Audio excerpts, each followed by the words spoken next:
2021학년도 대학 수학능력시험의 마지막 모의평가 결과가 공개됐습니다. 대체로 지난해 수능과 비슷했는데 수학 나형이 까다로웠습니다.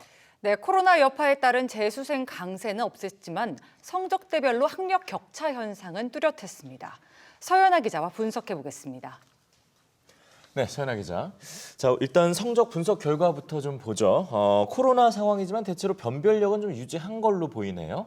네, 신유형이나 초고난도 문항은 적었다고 했는데 예. 변별력은 확실하게 유지를 했습니다. 네. 이 시험 난이도를 알려주는 지표인 표준점수 최고점 함께 보시겠습니다. 네. 국어가 138점, 수학 가형 132점, 수학 나형은 148점이 나왔습니다. 이 지난해 수능과 비교하면 국어와 수학 가형은 2점, 수학 나형은 1점이 떨어졌습니다.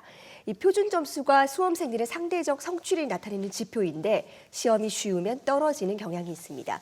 따라서 지난해 수능보다는 약간 쉬웠던 것 같은데 점수차가 1, 2점으로 거의 비슷하고요. 2020학년도 수능 자체가 쉽지가 않았습니다. 예. 특히 인문계 학생들이 보는 수학 나형이 11년 만에 가장 어려웠다고 해서 화제가 됐는데 예. 이번 모의평가에서도 비슷한 수준이었습니다.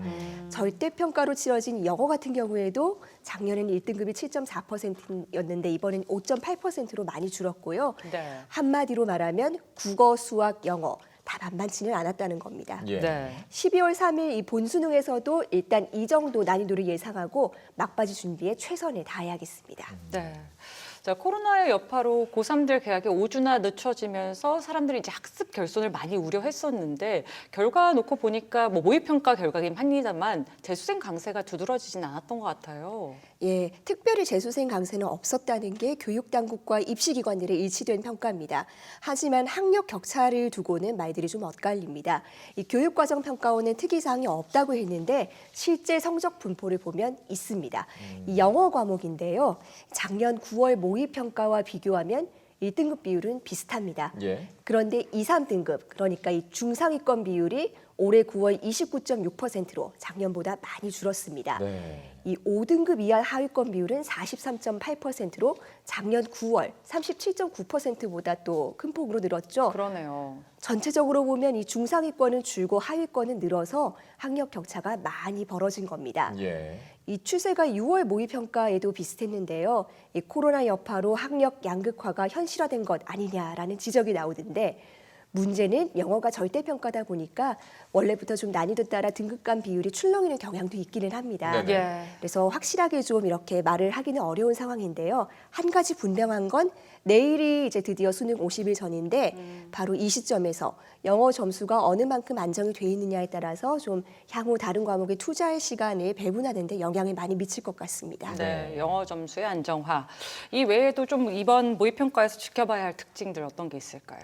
네, 이번 수능 그 응시생이 역대 최저라는 것이 굉장히 큰 특징인데요. 이 결시율, 그러니까 응시만 해놓고 시험 보지 않는 학생들 비율도 꽤 클 것 같습니다. 예.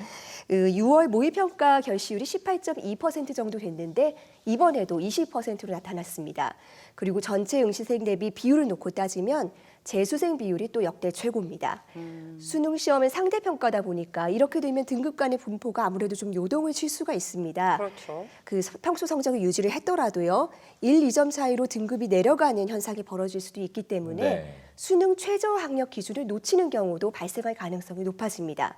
따라서 이 수시 모집에 응시를 했더라도 본수능 대비의 소홀함이 끝까지 없어야겠습니다. 네, 자, 끝날 때까지 끝난 게 아니죠. 남은 51 수험생들 끝까지 힘냈으면 좋겠습니다. 오늘 얘기 잘 들었습니다.